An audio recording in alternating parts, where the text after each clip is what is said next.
Hello, everyone. Welcome to the second episode of the Startup Spectator podcast. In today's episode, we'll touch upon topics like Instagram store, how you can build a brand from an Instagram store.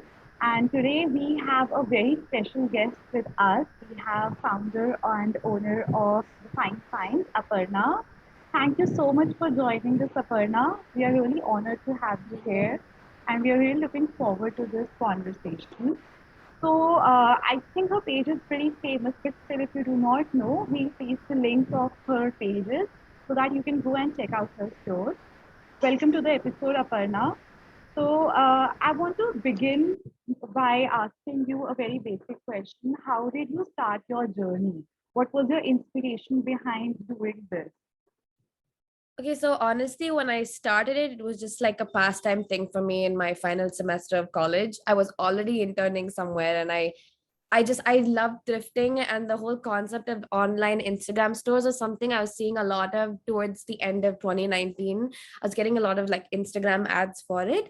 So I figured, why don't I just take some of my savings, buy like a few things, and then like put them up and see how they would work, and just kind of just took a shot in the dark. Didn't really have any aim of like growing it into like the full-time thing that it is now. It was just something I did for fun.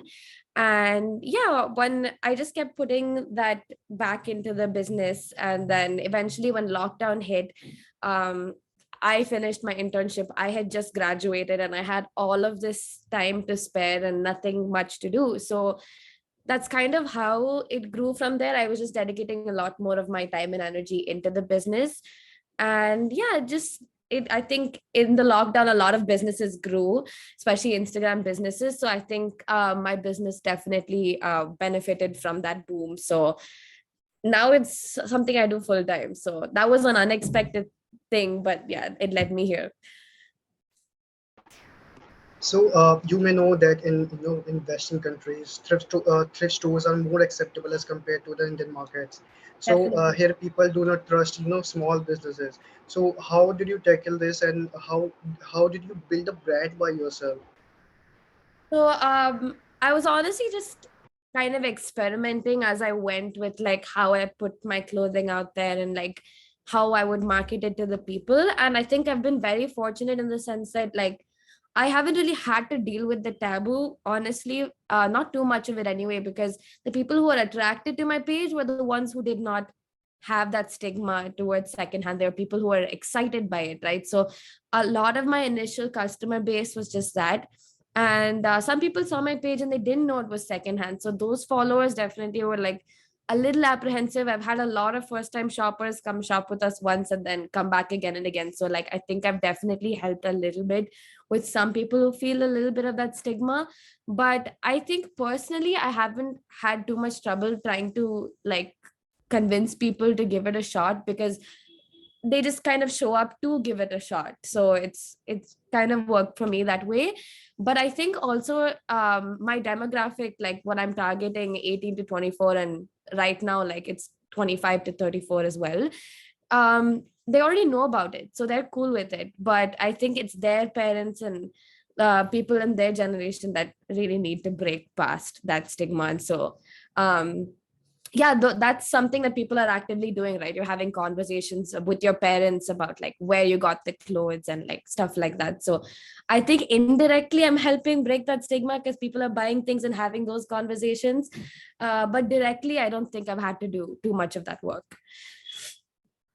You're not only breaking just the stigma, but I would say it's very eco-friendly, good for the environment, and looking at the Oh, for sure. climatic condition, I think this is something we all should practice more, especially in India. Yeah, So definitely.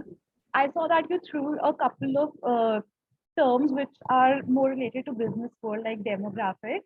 We understand that because we have MBA background, but some people might not. So, do you have any business degree? You studied commerce, or is this something you learned during your journey? Actually, I learned it during my journey. So my background is I studied fashion design at NIFT. So that's like the love for clothing, a lot of that comes from my background there. And I didn't take commerce in high school. I did humanities actually. So I think a lot of what I've picked up is just things that I've learned along the way. Like I've been doing this for like 2.5 years now, and I have learned a lot. Like I know there's still a lot to learn, but no, I don't have a business background, so I'm just still constantly learning as I go. So maybe after you graduated from NIFT, so didn't you think that you should join a brand, big brand, and join as a company in a company? Oh, for sure. I was actually interning for a pretty big brand, and that was like my final semester, like thesis project that I was doing with the brand. And that was always my plan, to be honest. Just go for like a safe, job that's going to give you like a stable income every month, and you work a certain number of hours, and that's what your life would be like. But at least there's like some stability there. Like that's how going into it as a graduate, that's what I always thought I was working towards. But and I never really thought that I could do this, to be very honest. I always pictured myself just working somewhere, like just having like just sitting on my desk doing my job. But I've come to realize that I really enjoy this. Like I think if I went into it knowing that I do this, I probably would be a little scared. But now that I'm in it, I can say with confidence that if you are like really passionate about what you're doing and you like 100% believe in the cause, then it's not so scary. Like I won't say that there aren't scary moments. I mean, running a business, like it's all that like burden, all of that responsibility, it's all on you, but it's extremely rewarding at the end of the day, I feel. Especially for me, when I graduated, I did not want to work for a fast fashion brand and continue to contribute to that fast fashion. I felt like if I am educated, especially in this field, I shouldn't just go back and just perpetuate what's already happening. So I was already pretty keen on, trying to find a place where like my ideals and fashion would match. And I wasn't really finding a lot of that. So I'm really glad that I could do something that's like kind of positively contributing, like maybe just a little bit, but like still something. So yeah, it is scary like running your own business, but like I would suggest it to anyone who is very passionate about what they love doing, for sure. So I think your like definition of turning your hobby into a profession. And I would add one point, like you said, you didn't know, and if you knew, it would have been more scary. Sometimes we build things up in our head, and it becomes oh, like the yeah. actual event is not that scary, but we keep on thinking and anticipating, and that's more scary part. So Yeah. if you're watching this, don't be scared, just start away. I Oh, for wanted sure. to ask you that are you handling everything on your own, or have you built a team? You look like a one woman army. At the moment, yes. I am considering like getting interns and people on board in future, but I am like at the moment, like this is still like my baby. So it's like I want to see to it that like every step of it is like exactly how I want it. So right now I have been like doing everything by myself, like sourcing, packaging, like Instagram pictures, everything. But I am very much like open to the idea, like if and when this business continues to grow, that I would start to gather a small team of people. But like that's at some point down the line, I think. But right now it's just me, and my mom is obviously someone who helps a lot. So she is super supportive, and yeah, she helps me the most, I think. And are you also planning to build a website also for your store? So that's a little complicated because Instagram has a lot to offer. Like the algorithm is definitely very tricky to navigate, and it's constantly changing. And that's probably like one of the more sides to what I'm doing. But Instagram itself has so much to offer. Like I love that I can interact with my audience, that I can constantly pick up on what they want because it's changing constantly, right? So like how I can cater to their needs, what they're feeling, stuff like that. Like that's a pulse I'm able to like grab only when I'm interacting. And I, at least with my business, I really love interacting with my customers. So that's something that Instagram offers that I don't see a website offering, which is why I've really just stuck to Instagram and just like stayed there and like built my community there. But yeah, I have thought about a website again. It's an idea, like one of the many ideas in my head that could be in the works soon, because obviously when it comes to like payments and like how to book an item and like sales, that sales side, it is something that takes a lot of time and it does get a little bit tricky.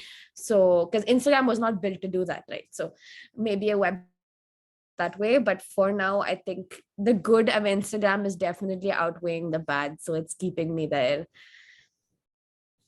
I totally agree with you that Instagram has a lot of potential, and not just Instagram, but all the social media pages. We just have to know that how to use it rightly.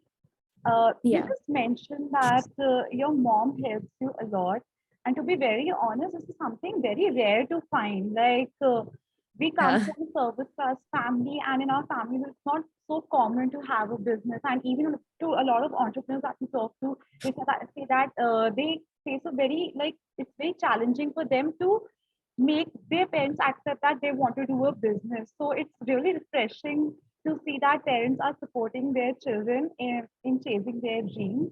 So Yeah. I have a last question, not a question, but since if you build your own brand from Instagram, do you have any advice for upcoming Instagram stores, how they can build their brand organically or paid marketing, which is a better route? Okay, sure. I think, I mean, a lot of it is personal to how you want to go about it, but I think if I had to offer like some very like cliche basic advice, which honestly, like it sounds really cliche, but like it means a lot. It's firstly be consistent. Like even when the algorithm isn't good to you, even when your posts do not reach people, just continue putting in the work and continue being consistent. And that doesn't mean like every single day. That means if you decide once a week, you keep that going once a week, because the algorithm does pick up on consistency. People, like beyond the algorithm, people pick up on consistency. People develop a trust towards your brand and your cause when you show that passion and dedication towards it. So consistency is like definitely number one. And number two is just like having a clear idea of what your brand is. Like sometimes it's very easy to get lost in the details and look at all of these possibilities and want to do all of them and like just get really overwhelmed, like, okay, I could do all of these things with my brand.